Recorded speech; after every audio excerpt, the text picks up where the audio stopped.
Hey guys, welcome back to another Slightly Rednecked video. Again, my name's Chris. If you're not familiar with this channel, I help you to produce your own meat, eggs, and vegetables from your backyard, your balcony, your deck, your garage, or heck, even a spare room in your house if that's the way you want to do it. You might be able to see behind me, the garden is pretty much bare except for the pepper plants because they're still going strong. That is the one thing that has done fantastic in my garden this year. I've got a ton of peppers still on the plant. But it's probably about time I get those things picked off and get them preserved for the winter. So today I'm going to show you how I'm going to get those preserved. I'm going to use 3 different methods to preserve them for different things. We'll get into that here in just a little bit, but first of all, I got to go get some peppers picked.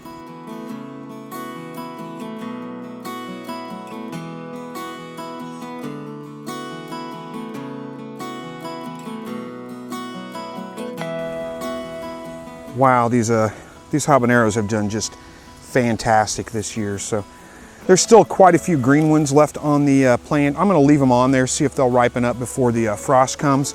There's not, here's a good thing about growing peppers. There's not really a whole lot of problems that go wrong with them. Every once in a while you get one that starts to go a little bit bad, so I'm going to throw that one out. You could probably end up saving this for seeds if you wanted to, but I'm not going to mess with it. I'm going to let that one go. But I'm going to pick all the ones that are fully ripe. I've got a couple back here that are still working on ripening up. Not quite there yet. I don't know if you can see that or not, but most of them done pretty well. Now, I will tell you, if you want to save seeds from these, I am going to save some seeds. You want to get ones that are fully ripe on the vine before you try to save the seeds. Don't pick a green one like these green ones up here and try to dry the seeds and save the seeds from them. Wait till they get fully ripe. Let me go ahead and get some of these picked though, because I have got a bunch of them for sure.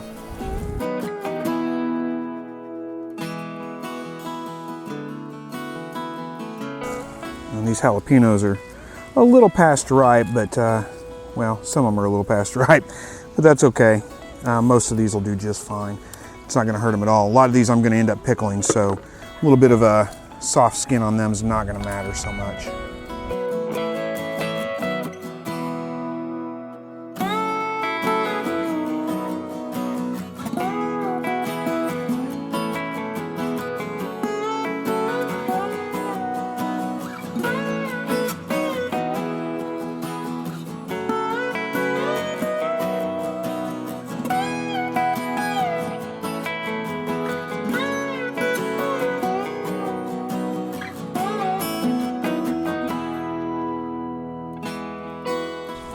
And it never seems to fail when you're picking peppers, your eye starts itching, but always avoid rubbing your eyes when you're picking hot peppers because man, there's nothing worse than getting hot pepper in your eye.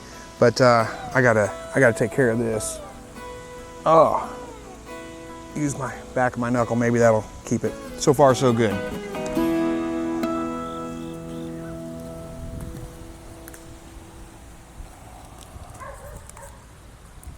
And these containers have done just fantastic. I got habaneros on here too. I think I'm gonna leave these on here for just a while longer. I got quite a bit picked and they preserve better on the vine than, I wanna use some fresh.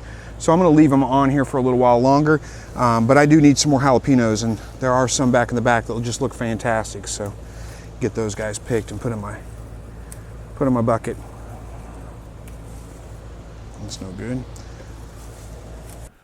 All right, so I got a pretty good harvest of peppers here. There's still quite a few on the plants out there. I'll take care of them later. Only want to do so many at a time. And the great thing again about peppers is you can leave them on the plants for a long time. They very seldom ever go bad. Now I do have a few here that have, like this habanero here that's dried out and it's really starting to turn brown there. This is a great one to save for seeds. The seeds are still fine. I can save it for seeds for next year's planting. So that's the first thing I'm going to do with these peppers is I'm going to go through and pick out a few that I'm going to save from each one to save for seeds. I only need a couple. 2 habaneros, probably maybe 2 jalapenos and 2 cayennes. That's really about all I need. All right, let me tell you, like I said, I'm going to talk about 3 different ways to preserve your peppers. I'm going to use a different method for each one of these peppers, but the methods I'm talking about are going to work with any of these peppers. You can do the cayennes anyway. What I'm going to do is I'm going to dry the cayennes out. I'm going to crush them up to use like a red pepper flake. I'm going to pickle the jalapenos because I just love pickled jalapenos. And then I'm going to freeze the habaneros because I like to use habaneros fresh, and freezing them is about as close as I can get to being fresh. They freeze very, very well. and then you just pull one out, thaw it out, dice it up, saute it, whatever you want to do with it, throw it into your food. So, but again, any of these methods will work with any one of these peppers. So I'm going to start off with the cayennes. Now to dry them, it's pretty simple. I'm just going to make a cut. Some people will say you need to cut these open all the way. You don't. I'm just going to make a couple of slits in them, just one on each side so that they dry fully, and then throw them in the dehydrator, and I'm going to leave them in there until they dry, which is probably 8 to 10 hours. Now you could use and I'm just going to do them whole. You could use an oven if you wanted to. Just put your oven on a low setting around 100 degrees. Put them on a tray in the oven and leave them in there until they dry out, 8, 10 hours, something like that. But I've got a dehydrator. Why not use a dehydrator? You can remove the stems if you want to as well. I don't find that that's necessary. But one thing you do want to do is you want to make sure that they dry completely, that there's no moisture left in them, that they should be brittle whenever they're dry. All right, so I've got these peppers all slit, and then I'm just going to stack them in here. There's no special way to do this. Try to give them a little bit of room between each other so they're not, you may have to cut them a little bit too, cut them in half or something, because they don't tend to lay completely flat. So if they're too tall for your racks to go in there, then just cut them. But try to, keep them from touching each other, give them some space in between. But that's really about it. If you're doing these in an oven, it would be best if you had a rack you could put them on the pan to keep them lifted up a little bit.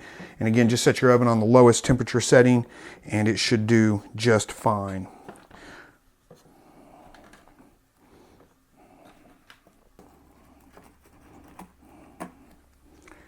Now I will tell you something, that when you dry peppers, it does intensify the heat to them a little bit. So if you're using a good spicy pepper, it's going to be pretty hot when it's dry. One thing you can do once they are completely dry, you can either store them whole if you want to. I like to run them through a food processor, use them like crushed red pepper that you would find like at a pizza place or something like that. You can run them through a coffee grinder and grind them up really, really fine and make your own chili powder basically. But it will intensify the heat. Now I don't find cayennes to be all that hot. So I am going to throw in a couple of habaneros to dry with this and then mix in whenever I crush them whenever I'm done. That's about all there is to it. That won't fit on there, but that's okay. We'll put a lid on there. Now one thing I do notice is that the lid does not fit on here very well with these habaneros, so you might want to cut them in half. I think I'll go ahead and do that.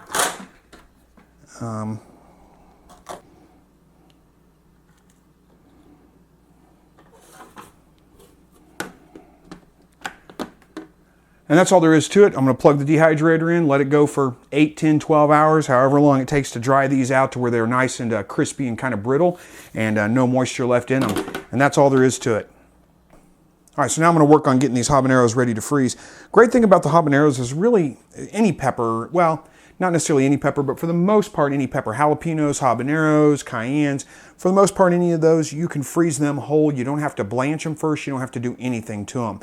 The one thing that I am going to do is I'm going to go ahead and cut the tops off these peppers. It gives me a little bit of an opportunity to kind of inspect them, make sure they're not, going bad on the inside or anything like that. And then that's pretty much all the prep work I'm going to do for them. And to freeze them, I'm going to leave them laying on this tray right here. And I'll freeze them on the tray individually, and then once they're frozen, I'll bag them up and put them in a bag, stick them in the freezer. And that's great because if you stick them in a bag and stick them in the freezer, it's going to be just a big clump of peppers all frozen in one big block. And if you freeze them out laying on a tray like this individually, then whenever you want to, you can just pull out 1, 2, 3 peppers, however many you need, thaw those out, use those. You don't have to pull the whole thing out and thaw the whole thing. But again, all I'm doing is just cutting the tops off these peppers, and then stick the whole tray in the freezer, let it get frozen, and then just bag it up in individual Ziploc bags is basically all you have to do. And they store very, very well frozen.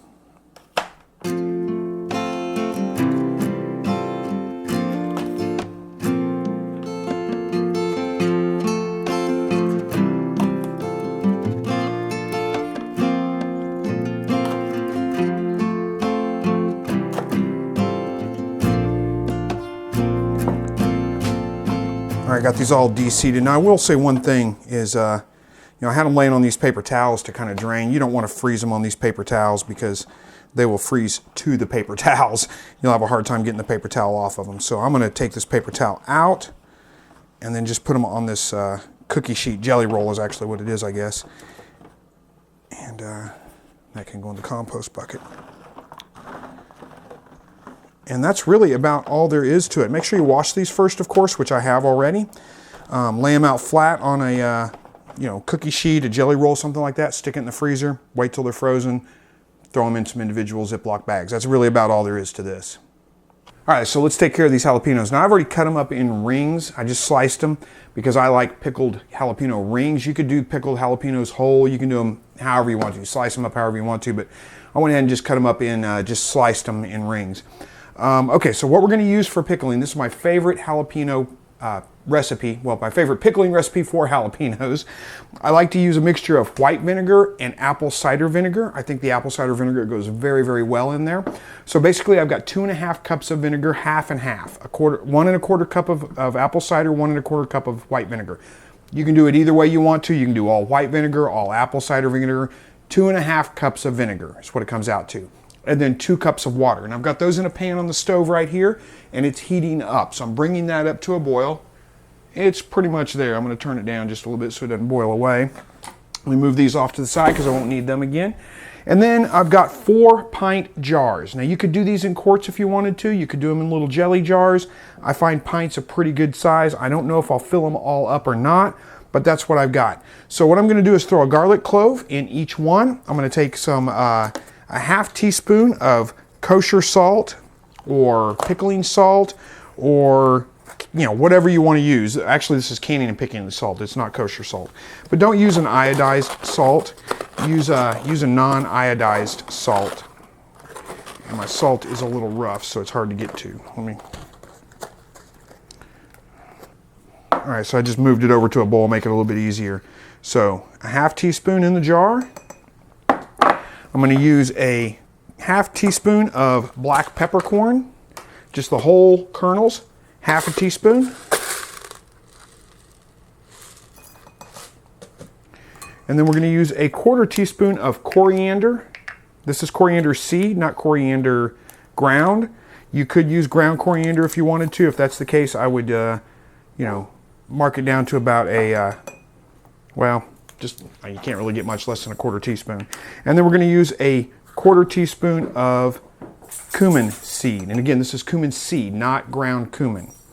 So once I've got those in my jars, let me set this off to the side. Then it just comes to packing the jars with some jalapenos. And I'm just using my hands. You might want to wear some rubber gloves if you're sensitive to this stuff. Definitely do not rub your eyes while you're handling this. Make sure you wash them well afterwards. And I'm going to pack them up to about, it's a little full. Let me take some of these out. About 1 inch from the top. And if you've got one of these little tools like this to measure with, you can measure, let's see, where's my inch? There's my 1 inch right there.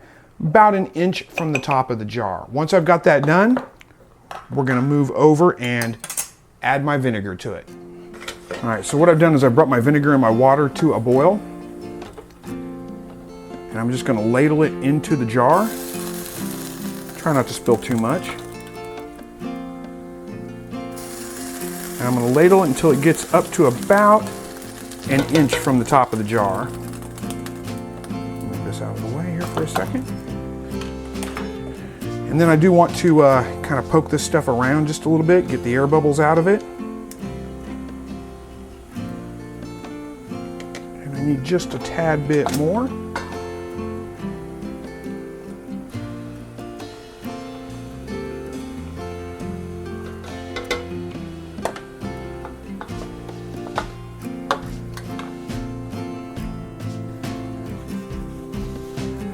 Then we'll just take a clean rag, a paper towel, something like that, wipe the rim of the jar off to make sure that there's nothing on there that's going to prevent it from sealing.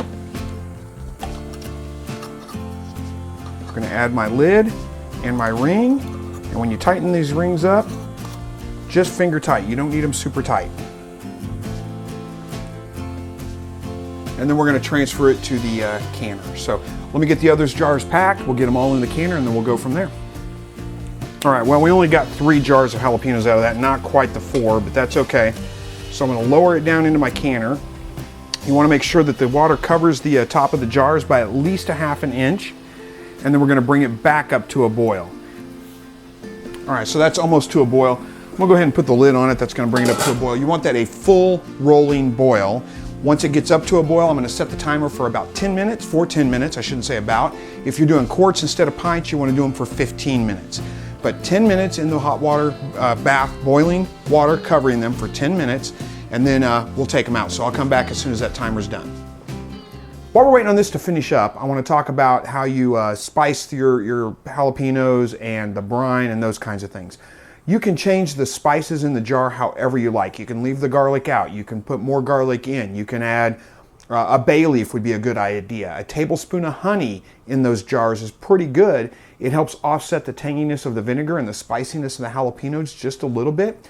I chose to leave that out because I do have family members that I'll probably be sharing with that don't eat sugar, so I left that out of my recipe, but you could definitely put that in there if you wanted to.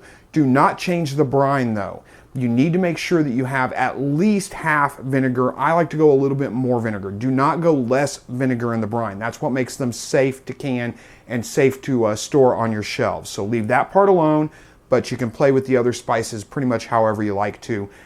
Change them around, add, remove, whatever you like to do with that. Okay, so there's my timer telling me my time is up. So what I'm going to do is turn the stove off here. Take the lid off the canner. Careful, it is going to be hot. Use a towel or something to grab a hold of that. And then let me grab a pot holder here. I'm going to go ahead and lift this up. The cage itself. And I'll let those jars sit there and cool off for about 15 minutes.